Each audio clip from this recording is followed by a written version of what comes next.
This story didn't happen to me, but I got involved. One morning, I was scrolling through Craigslist, just browsing, when I spotted something too good to be true. 45 free laying hens. Healthy. Great breed. Must go ASAP. Now, anyone who's raised chickens knows that's basically gold. So I called the number in the ad. The man who answered sounded furious. Not annoyed, furious. His voice cracked like someone hanging on by a thread. Stop calling me! I've told you people 1,000 times, I don't have any chickens. I blinked. Sorry? I just saw your ad. There is no ad. I didn't post anything. It's my crazy ex. He stopped, realizing he'd said too much. But I kept him talking. That's when I heard the story. And oh boy, was it satisfying. Imagine cheating on your girlfriend. And the next morning, your phone doesn't stop ringing. At first, it's one person. Then 10. Then hundreds. All asking about things you never owned. Chickens. Motorcycles. Even free puppies. By the time you realize what's happening, it's already too late. Because your ex has turned the internet into your personal nightmare. If you've ever wished karma worked a little faster, hit that like button, subscribe, and buckle up. Because today's story proves, revenge doesn't always need fire or fury. Sometimes, all it takes is a clever mind, a broken heart, and a little thing called Craigslist. The guy's name was Darren, early 30s, tech job, typical, charming boyfriend type. At least, that's how Sarah, his now ex, saw him. Until one night, everything changed. Sarah had felt something was off for weeks. The late nights at work. The phone flipped face down every time she walked in. The sudden, sharp tone when she asked simple questions. Her gut screamed something was wrong. So one night, while he was in the shower, she did the thing everyone swears they'll never do, but sometimes have to. She opened his phone. And there it was. Text messages. Pictures. The truth, laid out in pixel-perfect cruelty. The woman's name wasn't even saved. Just a heart emoji. When he walked out of the bathroom, towel around his waist. She was sitting on the couch, phone in hand, eyes red from tears. Who is she, Darren? He froze. Then sighed, like he was the victim. You shouldn't have gone through my phone.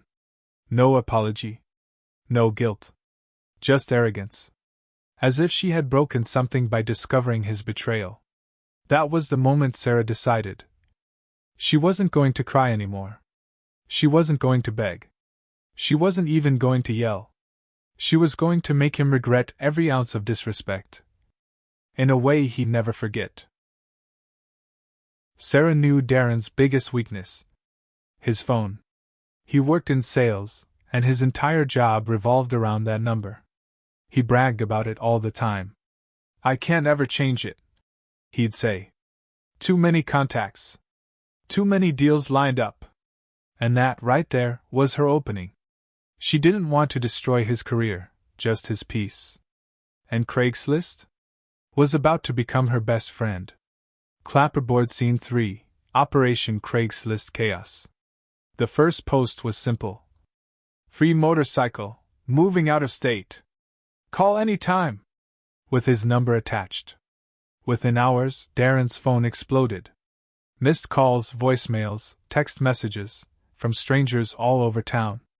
He thought it was spam at first. Then, when someone texted a picture of his apartment complex, asking, "Are you home right now?" panic set in. He took the post down. Craigslist removed it. But by then, Sarah had learned how to time her uploads. Every time he got one removed, she posted another. Different categories. Different cities. Different wording. Free puppy, needs home tonight. Brand new fence panels, can't take with me. Roommate needed, cheap rent. I'm out of town most of the time. 45 laying hens. Take a few or take all. Each post ended with the same line. Call anytime. Day. Night. Didn't matter. Darren tried everything. He reported the listings. He emailed Craigslist support. He even tried threatening callers, but that only made them laugh. Dude, it's free stuff, you posted it. Why would I lie about chickens, man? He couldn't block calls. He couldn't change his number. It was his company phone. And his boss was not happy. Darren, why is your line constantly busy? We've had 3 missed client calls. His frustration turned into desperation. He'd wake up to 50 unread messages, voicemails of strangers asking about animals, furniture, or housing. Sleep-deprived, paranoid, and angry, he started to crumble. He even tried to call Sarah, but she never answered.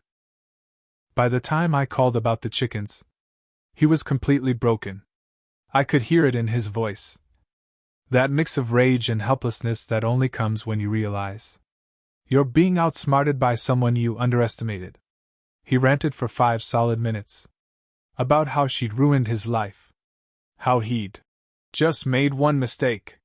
How no one deserves this. And honestly, I didn't feel sorry for him. Because Sarah didn't destroy him, she mirrored him. He'd invaded her peace, her trust, her safety.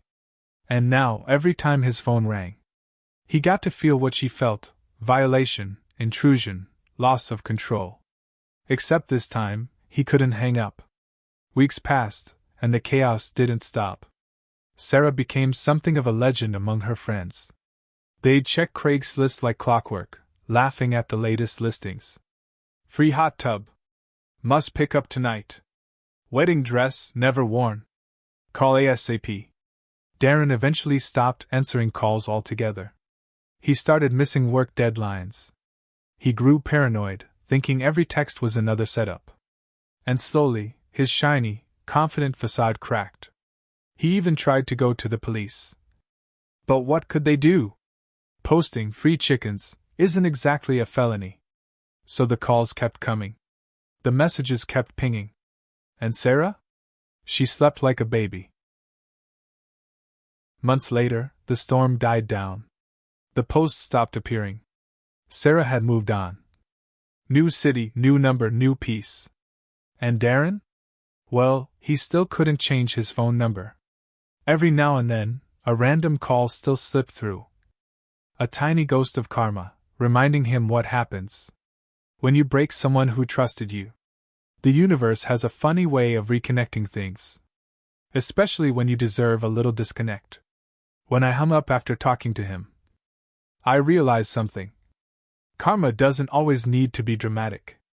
Sometimes it's just poetic. He spent months being interrupted, harassed, and misunderstood. Exactly like how he made her feel when he lied, gaslit, and cheated. Sarah didn't destroy his life. She simply returned the favor, one phone call at a time. There's something deeply satisfying about justice that doesn't scream. It just rings. Over and over, until the lesson sinks in. Because sometimes, revenge isn't about rage. It's about balance. And Sarah? She restored hers perfectly. If this story gave you chills, smash that like button and tell me in the comments. What's the most creative revenge you've ever seen? Don't forget to subscribe for more true, emotionally charged Reddit revenge stories every week. And remember, cheaters may lie, but karma always calls back.